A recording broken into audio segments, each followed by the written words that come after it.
শহরের সিটি এবং ড্যাফোডিল বিশ্ববিদ্যালয়ের শিক্ষার্থীদের মাঝে রাতভর সংঘর্ষ হয়েছে। রাত ৯টা থেকে ভোর ৪টা পর্যন্ত থেমে থেমে চলা সংঘর্ষে বেশ কয়েকজন শিক্ষার্থী আহত হয়েছেন। এ সময় শিক্ষার্থীরা সিটি বিশ্ববিদ্যালয়ের অন্তত 10টি যানবাহন ভাঙচুর এবং 5টিতে অগ্নিসংযোগ করে। এ নিয়ে আরও জানাতে সাভার থেকে যোগ দিচ্ছেন সহকর্মী তানভীর আহমেদ। তানভীর আহমেদ, একটু জানাবেন, শেষ মুহূর্তের অবস্থা জানতে চাই। ডিন ক্ষমা চেয়েছেন, তারপরে কয়েকজন শিক্ষার্থীকে, ড্যাফোডিলের কয়েকজন শিক্ষার্থীকে আটকে রাখার কথা বলেছেন তিনি। সার্বিকভাবে এখন পরিস্থিতি আসলে কি?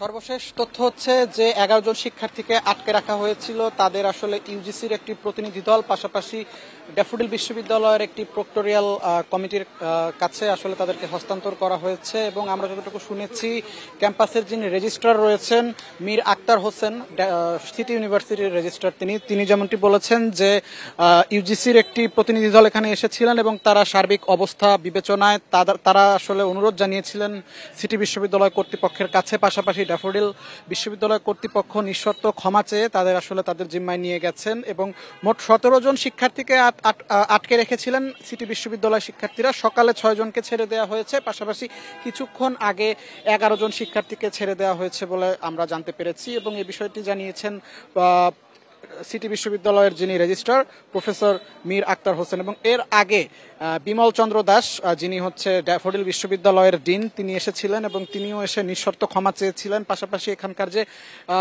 বিভৎস পরিস্থিতি দেখে তিনি দুঃখ প্রকাশ করেন এবং তিনি যেমনটি জানিয়েছেন যে আশ্বস্ত করেছেন সিটি বিশ্ববিদ্যালয় কর্তৃপক্ষকে যে এই তুচ্ছ ঘটনাকে কেন্দ্র করে এই যে অসহিষ্ণু পরিস্থিতি তৈরি হলো এবং এই যে এত শিক্ষার্থী এটার মধ্যে আসলে যুক্ত হলো, এই বিষয়ে এখন দুই ক্যাম্পাসের পরিবেশ রক্ষার্থে কি তারা কোনো রকম সিদ্ধান্ত এসেছেন? অর্থাৎ ক্লাস, পরীক্ষা, সমস্ত কিছুর বিষয়ে তাদের সিদ্ধান্তকে এখন তারা কিভাবে এই বিষয়গুলো সামাল দেবেন? জি, একদমই একটি তুচ্ছ ঘটনা।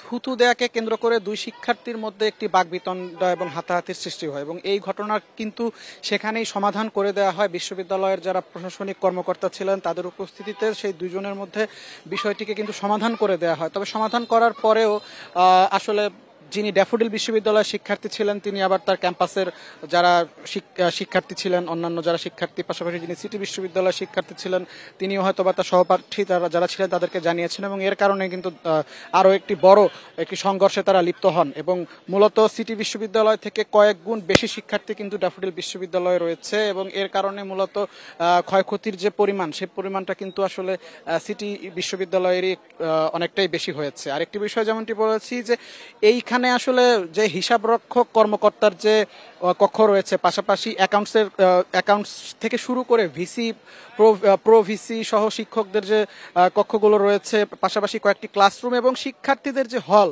কোথাও কিন্তু বাকি নেই।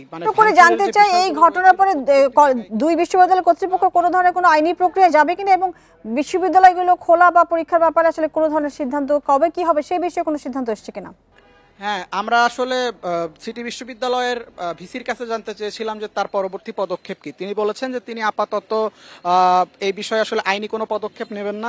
যেহেতু তিনি ড্যাফোডিল বিশ্ববিদ্যালয়ের প্রশাসন থেকে আশ্বাস পেয়েছেন ক্ষতিপূরণের পাশাপাশি জড়িতদের বিচারের, সেজন্য তিনি আসলে শুধুমাত্র ড্যাফোডিল বিশ্ববিদ্যালয় কর্তৃপক্ষের যে আশ্বাস, সেই আশ্বাসের উপর ভরসা রেখে কিন্তু তিনি আটককৃত শিক্ষার্থীদেরকে ছেড়ে দিয়েছেন। পাশাপাশি তাদের বিরুদ্ধে তিনি আপাতত কোনো আইনানুগ ব্যবস্থা নেবেন না বলে জানিয়েছেন। আর পরীক্ষার যে বিষয়টি আমি বলছিলাম যে বিশ্ববিদ্যালয়ের ক্ষয়ক্ষতির পরিমাণ এত বেশি, ক্লাসরুম থেকে শুরু করে হল রুমে ক্ষয়ক্ষতির পরিমাণ এত বেশি এবং প্রত্যেকটি জায়গায় কিন্তু এখানে পোড়া চিহ্ন থেকে শুরু করে ভাঙচুরের কিন্তু চিহ্ন বিরাজমান এবং এর কারণে আসলে ঠিক কবে নাগাদ আবার বিশ্ববিদ্যালয়ের স্বাভাবিক শিক্ষা কার্যক্রম শুরু হবে সেই বিষয়ে কিন্তু নিশ্চিত করে ভিসি, রেজিস্ট্রার, প্রক্টর কেউই আমাদেরকে আসলে নিশ্চিত কোনো তথ্য দিতে পারেননি।